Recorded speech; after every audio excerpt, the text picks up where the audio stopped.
secondary structures. And just now we already discussed through primary structures. Now it comes to secondary structures. Okay. So a regular structural arrangement stabilized by hydrogen bonding between NH group of one peptide bond and CO group of another peptide bond. Okay, so it's just like this. I put it in a simple way. Primary structures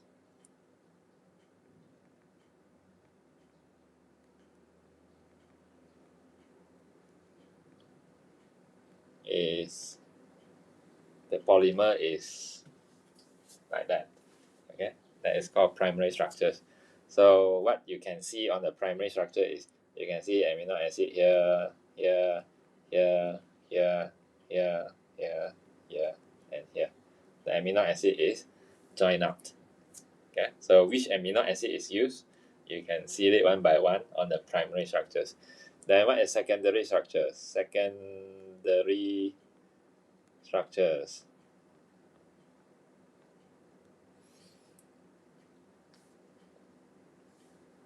Okay, secondary structures is like, let's say the straight line here is turning around, for example, like a coin.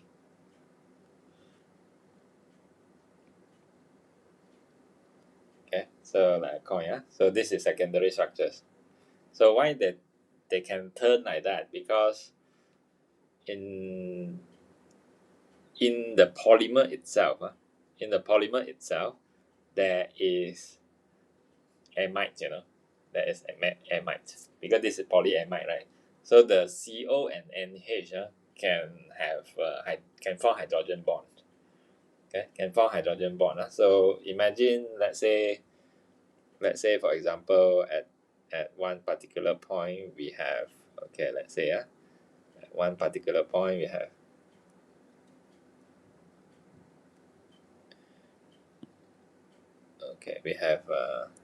CO here. Oops, this pen too thick already.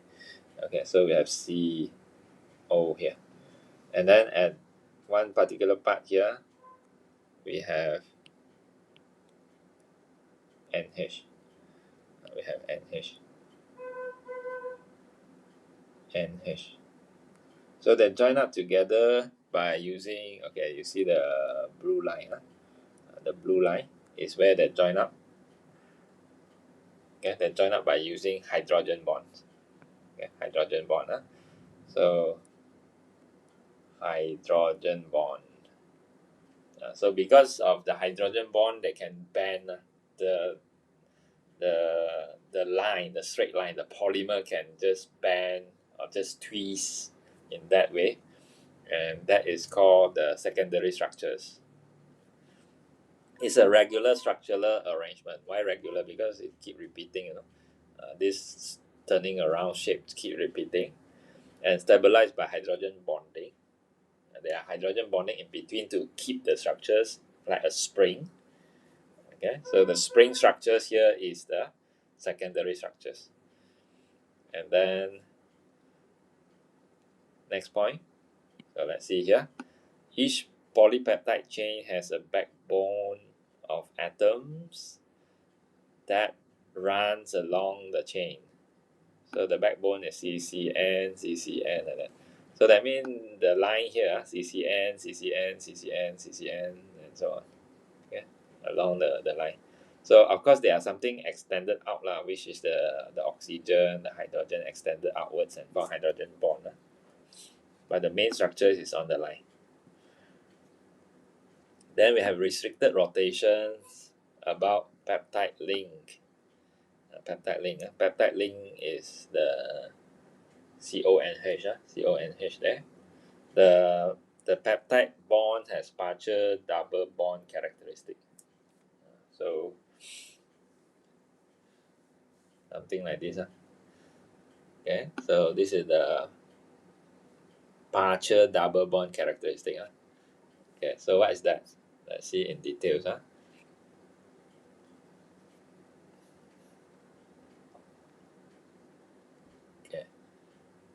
our amide is CONH. This is the amide bond.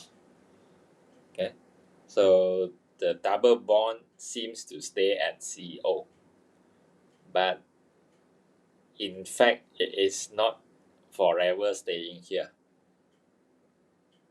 After a while, the pi electron can come here. The pi electrons can come here. Okay. Of course, it's not the pi electron that come here, it's the lone pair that come here and form double bond. So that means it seems like the double bond can be here and here, can be here for a while. After a while, then it's here. Then after a while, it's here. Then it's here again. So in general, we say that the pi electron delocalize around here. Delocalize here and here. And it forms something like double bond already.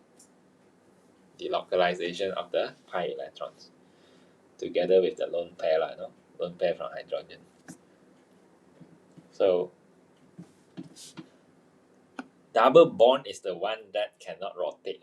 It's not like single bond. Single bond you can rotate. Okay? This one cannot rotate. So because of that, they say here you cannot rotate, but here single bond you can rotate. The structure is NCC, then N again. So we have double bond here, then we have a single bond here. Single bond can rotate. Double bond characteristic here cannot rotate. Then here single bond again, then can rotate. So some points on the chains are flexible and allow free rotation around the bonds. Okay, so this one I explained already. Now let's move on. Stable secondary structures. So I put one example just now. They form a structure like spring. So where I draw it up here, they form a structure like spring. So this is called the alpha helix. Alpha helix. So alpha helix is the secondary structures where the polymer spin around to form a structure like spring. So let's see the information here. Polypeptide chain coiled in spiral. This is the coil. You can see the coil in spiral. Each peptide group involved in 2 hydrogen bonds. Okay, so peptide group, you can see peptide group is CONH. Okay, let's say I highlight one peptide group here. Peptide group, okay, this one, CONH. CONH. Okay, they form 2 hydrogen bond. The first one is here. The second one is here. So that's how you can see each peptide group. The peptide group is the one that I highlight. Form one hydrogen bond by using the H, and form another hydrogen bond using the O. Okay, so that's the explanation. Okay, let's continue the statement here. Each peptide group involved in 2 hydrogen bonds form between every 4 amino acids. Okay, so that means we can't see the 4 amino acid. This is 1 amino acid. We can't see that clearly, okay, because these structures, there are certain part which is hidden up. So what we can do is we just need to imagine. So it's something like this.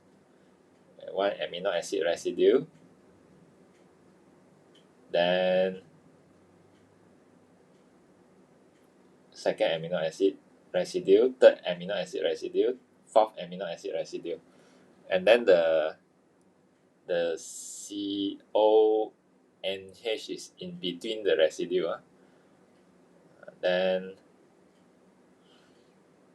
every 4 of the amino acid, there you can see this structure like this. Okay, so I can only let you imagine. So it's something like here is one amino acid residue, here is the second, the third one is somewhere at the back, then the fourth one is here. The fourth one will form the double bond again, one with the bottom, another one with the top one. Then, okay, second, and then third one at the back. Then the fourth one is here. Then they can form the hydrogen bond up and down again. So every 4 amino acid, they can form 2 hydrogen bond, one with the top one, another one with the bottom one. So because of that, the spring structures, which is called alpha helix, can maintain because of the forming of hydrogen bond. And beta pleated sheet is another example of secondary structures. So it looks like this. From where we can see this, for example, like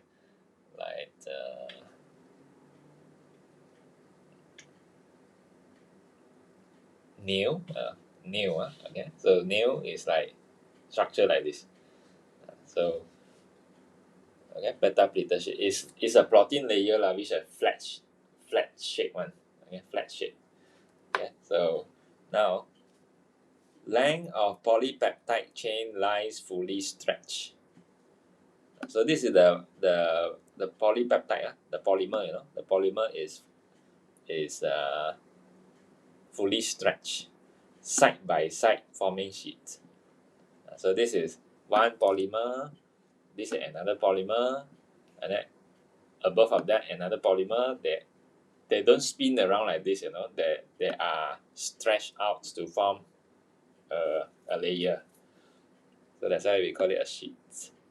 Okay, so you can see hydrogen bond also. You see, hydrogen bond is here.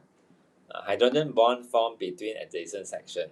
That means between this polymer and another polymer, there are hydrogen bond here, here, here, and so on. Then next one. R group of amino acid points above and below the plane of the sheet. So you see, R is below, R is above, below, above, below, above. Okay, alternate one. So now let's move on. This is secondary structures. Secondary structures, we have to conclude in this way. So it's like this, like this, like this, like this, with hydrogen bond here and there. Okay, so if they form this is alpha helix secondary structures. If they form this is beta pleated sheets. So these are secondary structures. Okay, now let's see the next one, tertiary structure.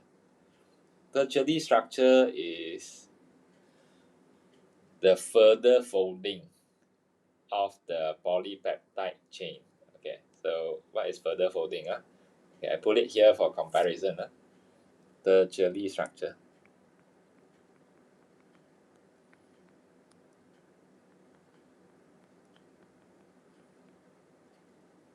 The first folding is where they form the spring shape. Now the spring shape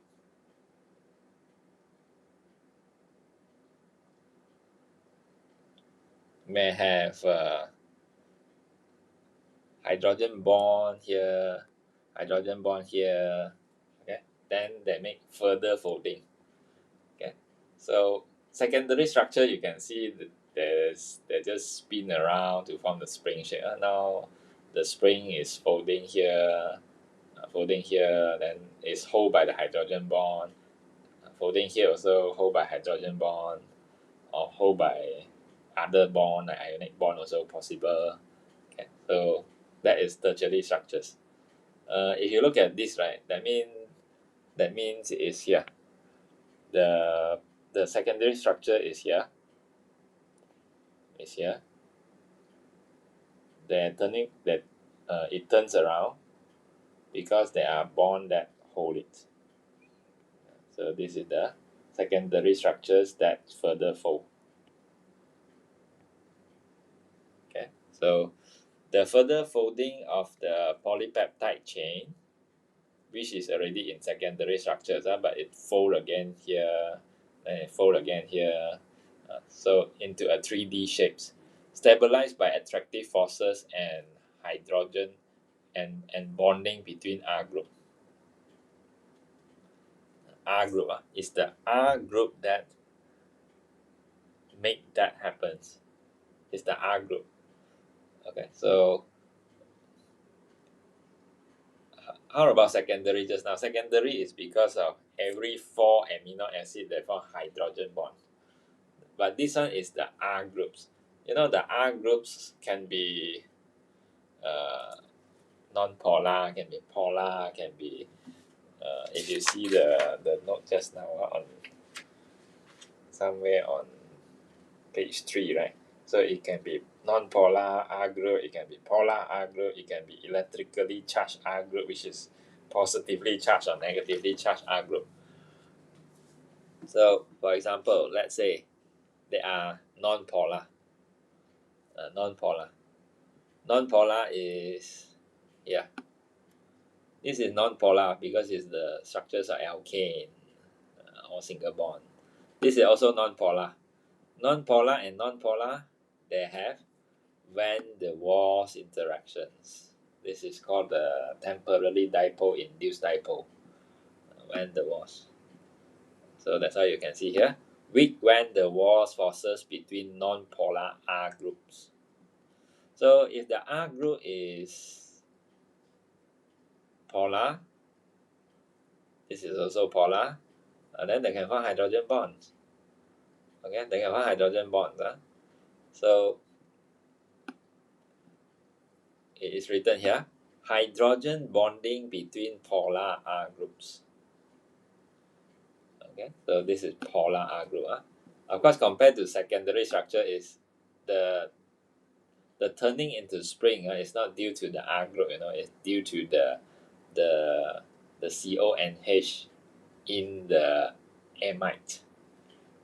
So, but this one is due to the R group. Now, ionic bond also possible. You see the R group can be positively charged and negatively charged, then they form ionic bond. Okay, so it's between the ionized R group. And the other thing is covalent disulfide bridges form between cysteine. Cysteine. So what is so special about cysteine is cysteine is having, okay, let's take a look on cysteine again. Cysteine, the R group is like this. So it's C something H NH3 positive and COO minus. The R group is CH2 and SH. So the SH, right, can react with another SH of the cysteine. Let's say by luck there is one cysteine here. Then by luck here is another cysteine. So the SH and SH meet together and react to form SS. The hydrogen gone already, no? Then they form SS and join up as disulfide bridge. So this disulfide bridge is like the vulcanized rubber just now. Okay, so now, okay, these are the structures. And example, these structures is in enzyme. Enzyme have these structures. Hormones. Okay, so they have quaternary structures also, but we don't want to care about that. So just primary, secondary, and tertiary. Okay, now let's say you eat proteins. So when you eat proteins, proteins will be digested in our stomach. The process that happens there is hydrolysis of proteins. Hydrolysis of proteins. So what happens is, it is the breaking down of the proteins polymer by using water. So what happens is the amide, the peptide bond, which is amide linkage, is breaking down. So here, Okay, this is the one where the breakdown in this way, okay, by using H2O. The H2O has two parts. The first part is OH, the second part is H. So what happens is the OH will go back to the CO there to form COOH, as you can see here. Then the other part is the H. The H will go to the NH there to form NH2. So it breaks down and form amino acid at the end. So we have two types of hydrolysis. We have acidic hydrolysis. So acidic hydrolysis is where the NH2 groups will, NH2 group is the the basic group. So the NH2 group, which is this one, NH2 group, will react with the acids available to form ammonium salt. That means that will form NH3 positive with Cl, for example. They will form something like that. Okay. And if you are using alkaline hydrolysis, once they form the amino acid, right, the COOH will react with the alkalines present. COOH group will react with the alkaline to form sodium salt, for example, to form COO and A. So, okay, they are trying to say the NH2 will become NH3 positive with Cl, for example. The COOH, for example, will form COONA. Okay, so they are trying to say something like this. Okay, so let's see these questions. Question F.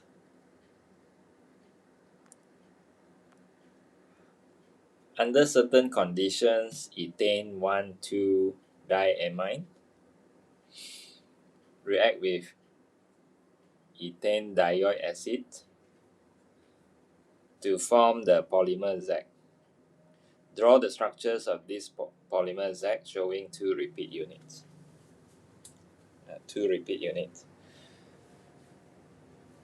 Okay, so what is ethane 1,2-diamine? So it is actually two carbon, and then diamine, NH2 on both sides. Here is okay. In the middle is CH2. That is ethane 1,2-diamine. So if I change it to skeletal structures, it is going to be NH2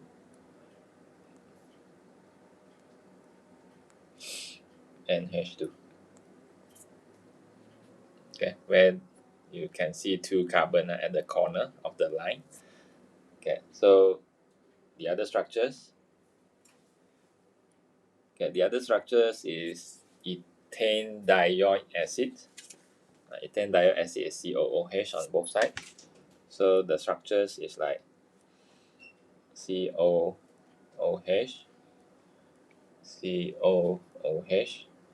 So this is the structures. Okay, so if we change it to skeletal formula, it will be like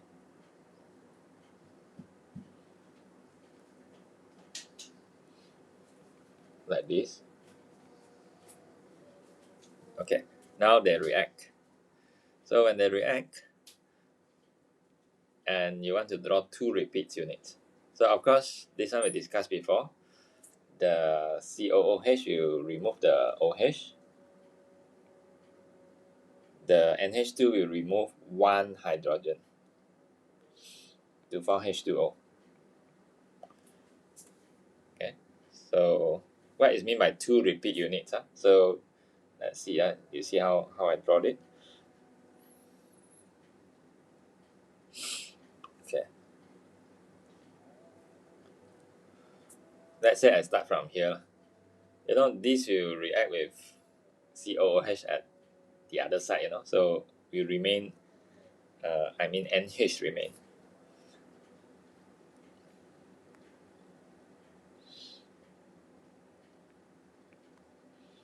And like this, like this, like that.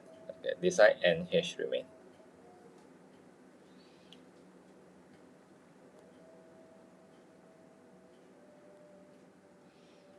Then followed by C double bond O.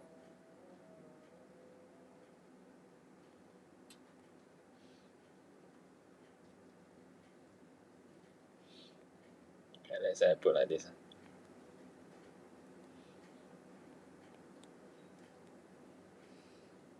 Okay, so this NHC double bond O is this part where they join up. And remove H2O, which is here. Okay, then CO again.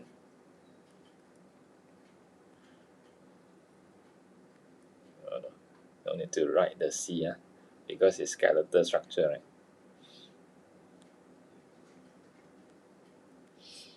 Okay, this is one repeat unit. This is one repeat unit. One repeat units consists of 2 monomer. Now they said 2 repeat units, so we have to continue. Let's say I continue with blue color.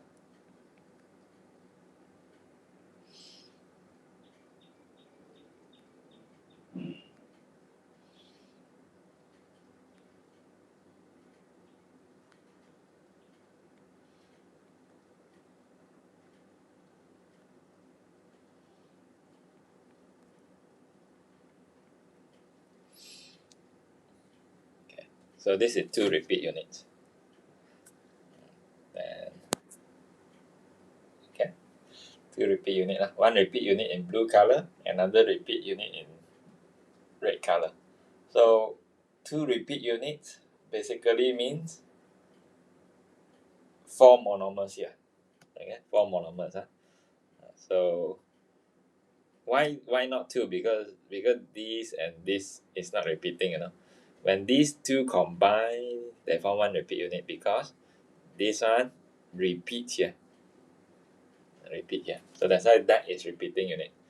And part 2, name the type of reactions occurring during this polymerization. So the type of reaction is condensation. Like what we discussed before, they remove H2O, condensation. Part 3, polymer Z is an example of a biodegradable polymer.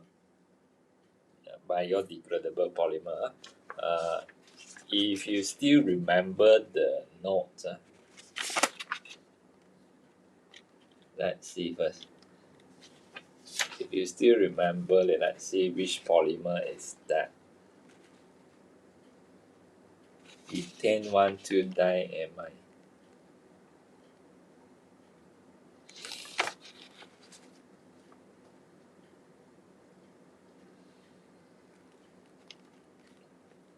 Oh no, in our notes we don't have this. Okay, never mind. So what polymer, don't know. Okay, don't know what polymer it is. So name a polymer that is non-biodegradable. Non-biodegradable. Non-biodegradable, you know, plastic bag is very well known. It lasts very long in the landfill.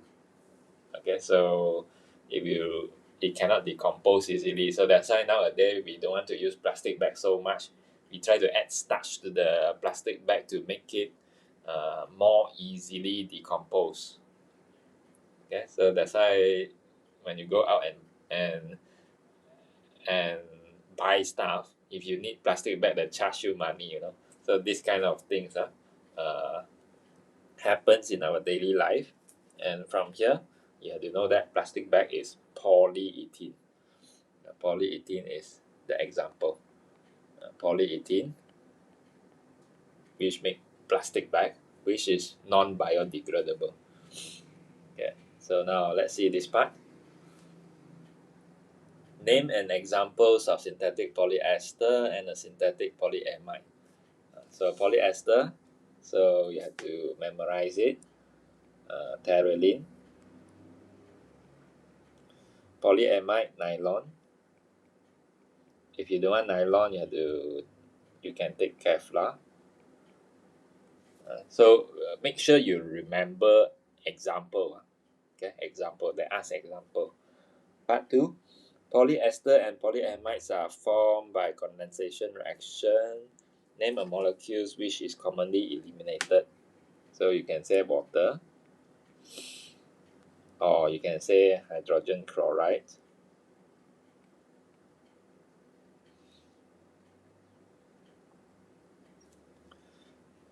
Okay, so B1, the table shows the repeat units of a number of polymers.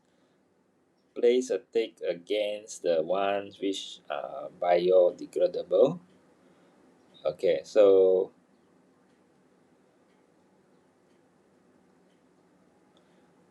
how we know it is biodegradable or not biodegradable? So I have to put it in this way. If they are going through condensation polymerization, then you can take it as biodegradable. So if they are going through addition polymerization, example plastic bag, then you you can take it as non-biodegradable. So the general idea is like that lah. But biodegradable is for condensation polymerization, and non-biodegradable is for addition polymerization. So this one, the first one. Okay, the first one, make sure you see this C double bond O O. This is polyester. Polyester condensation, right?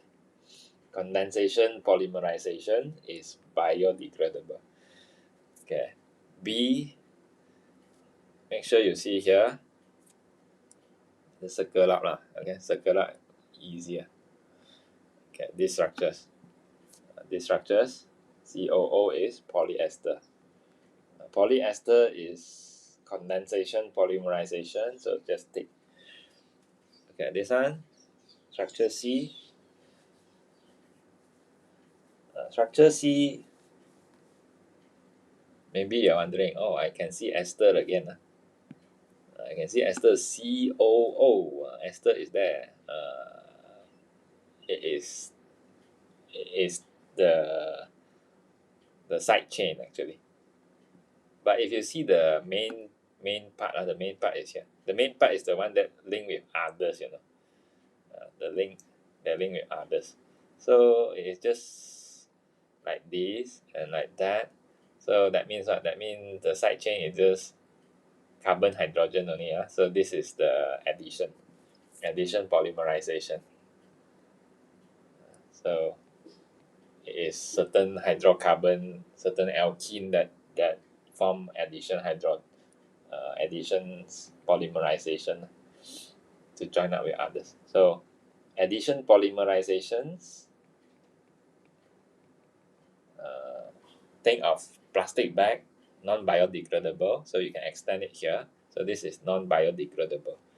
And part D, so part D again, you can see I circle up CONH, which is amide. Here also amide.